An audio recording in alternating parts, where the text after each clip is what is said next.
Беларусы Латвии отсвяткавалі дзень нараджэння вялікага паэта.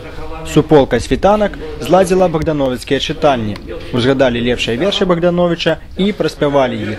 Вячаслав Целеш, старшыня аб'яднання мастакоў Балтыі «Маю гонар», узгадвае, як 20 год таму святкавалі стагоддзе са дня нараджэння паэта.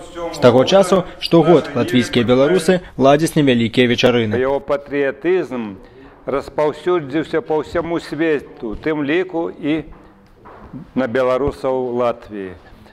Учуць пагоню. Ці ўчуць яго зорку Венеру дастаткова, каб адчуць, што гэта сапраўдны наш беларус, наш патрыёт.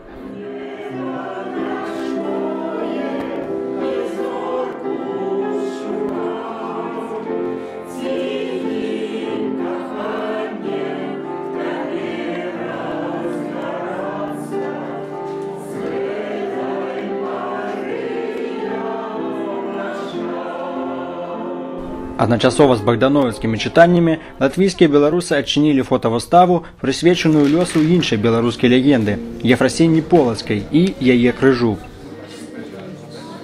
Зладзіла выставу старшыня таварыства світанак Ірына Кузьміч. Яна ж дачка беларускага майстра Міколы Кузьміча, які стварыў копію знакамітага крыжа. У чэрвені гэтага года мы з мужам адправіліся ў старажытны Полацк. Мы жылі ў Ефрасінінскім манастыры, і ітогам гэтай паездкі, натхненнем ад эмоцый ад манастыра стала гэтая фотавыстава. Мэтай фотавыставы з'яўляецца знаёмства латышэй з духоўнымі каштоўнасцямі Беларусі. У 1997 годзе ювелір і маліроўшчык Мікалай Кузьміч стварыў рэпрадукцыю крыжа Ефрасіні Полацкай. Новы крыж быў асвечаны і перададзены ў Ефрасінівскі манастыр.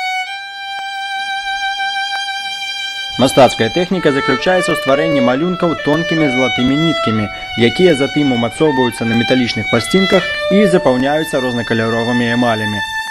Сапраўднаму крыжу, які невядома куды знік у вайну з Магілёўскага музея, сёлета споўнілася б 850 гадоў. Андрэй Елісеев, Еўрарадыё.